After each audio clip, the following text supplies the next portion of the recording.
I think what's happening. Propaganda.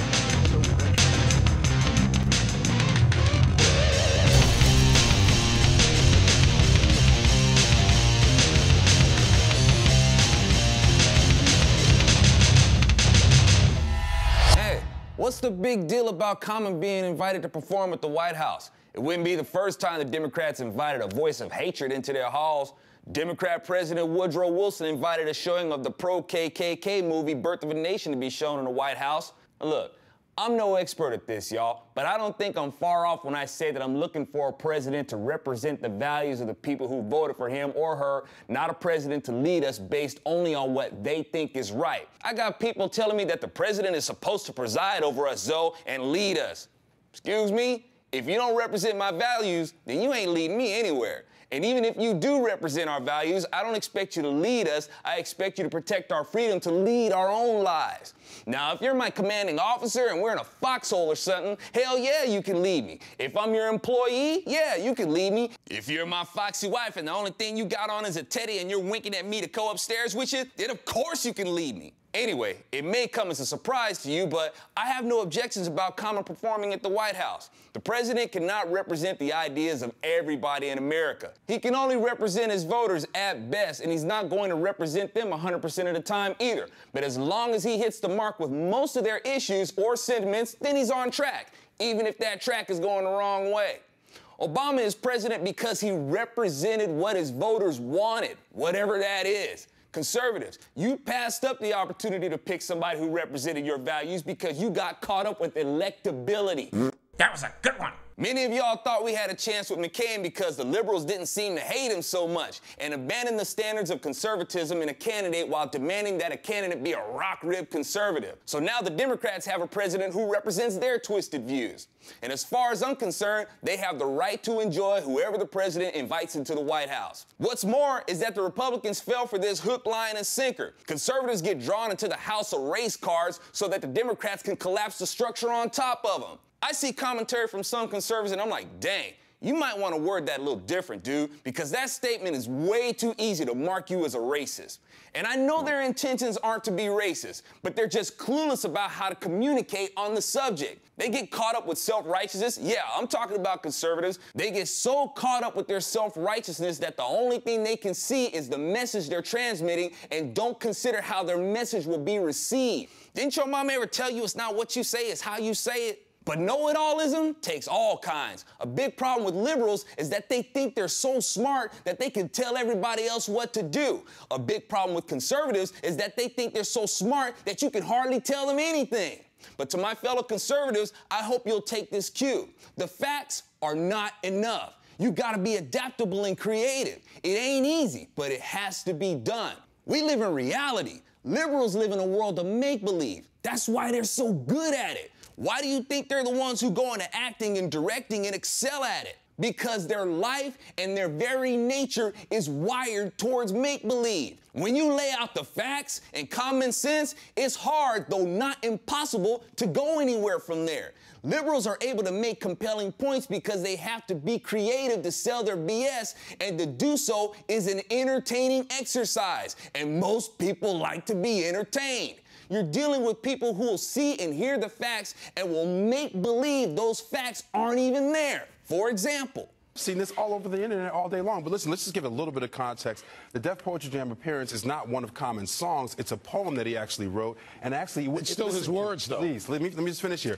The burning bush is actually an allusion to the burning bush in the Bible. It's a lot more weighty and a lot more sophisticated and subtle than what you guys are giving credit for. Let me give you the Wait, stop. Because it says just before that, he's no weapons of mass destruction. How do you... This guy wants to make believe that these lyrics are just bottomless with profundity and that there is so much going on with these lyrics. He wants to make believe that he can lecture somebody else on context while totally ignoring context. The phrase before and the phrase that follows absolutely substantiate the fact that Common directs the burning bush statement at George W. Bush and packaged it in a familiar biblical verse for impact. And only a lying coward would try to backpedal and try to deny what that phrase actually means. Then there's this exchange.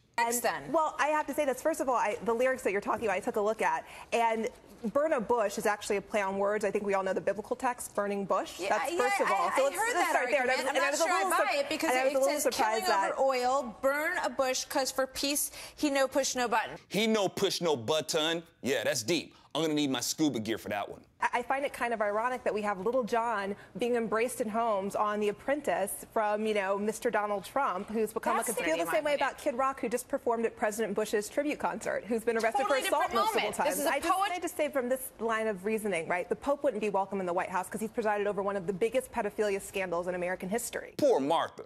Bless her heart. She thought she had the debate won from the get-go because she has the facts. And don't get me wrong, the truth should always be your basis. But you're dealing with people who live in a world of make-believe and are able to pull out a whole bunch of tools like Inspector Gadget to maintain their fantasy. Martha didn't know where to go from her facts. And Kelly just whipped out the weapon of mitigation and just stole the show. She did it so well, she mastered hypocrisy. She basically admits that acts like Lil Jon, Kid Rock are not necessarily class acts, yet points them out in light of Common to make her point, which means she sees them in the same light, but she'll make an exception for Common this time around because it was the Obama administration that welcomed him. I'm not saying I can handle this stuff any better, y'all. I'm just saying that it's great that you've got all the facts, but you gotta take it a step further and know who you're talking with.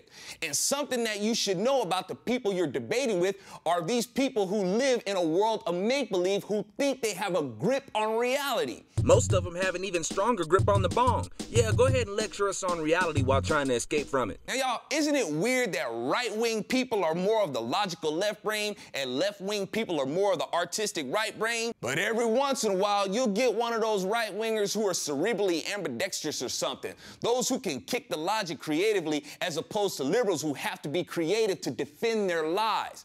Lying takes creativity by default. A lie in itself is an exercise in creativity. That's where the liberals are. Telling the truth is not a creative process. That's why it's so hard to make the truth entertaining. But I'm trying to tell you, conservatives, we better start tapping into that creative side to promote the truth. I keep telling y'all, it ain't about the people that's in office. It's about the culture that puts them there. And you gotta be able to connect with them, and the culture likes to be entertained. You know that saying, a way to a man's heart is through his stomach? Well, a way to the culture's heart is through entertainment. And the culture is entertained by the idea of Common performing in the White House. It ain't about trying to stop things like this from happening, conservatives. The liberal culture has a right to have Common perform in the White House. What it's about is giving the people something better to be interested in. And we do have something better. It's just that the packaging sucks. And it's just gonna stay that way if conservatives don't loosen up a little bit and not act like they're repulsed by any sort of act of creativity or because people might do something a little bit different. Like me wearing my hat a little off center. Your hat's on crooked, Zoe. Why don't you wear a suit, Zoe? Gee, it's no wonder why people think that conservatives are just a bunch of tight-wadded fascists who want to control everything. Thank God it's only just a few people, but it only takes a few of y'all for the liberals to take and make you out to be the majority. By the way, it's not that my hat's on crooked, it just leans to the right. So, to my conservatives, once again, you're falling into the liberal trap. Instead of putting all this energy into expressing your dissatisfaction with Common performing at the White House, you failed to put that energy into giving the people something better to be interested in and are too slow to support others who are trying to do so because many out there don't want to have to subscribe to it, as if we were asking you to give up a kidney. Remember, y'all, if we want to take back our country from the pit of socialism, then you need to remember that we've only got each other. Now, I can understand not subscribing if the content totally sucked, but to not subscribe just because you've got issues with subscribing, well, all I can say is we get the country we deserve, I guess.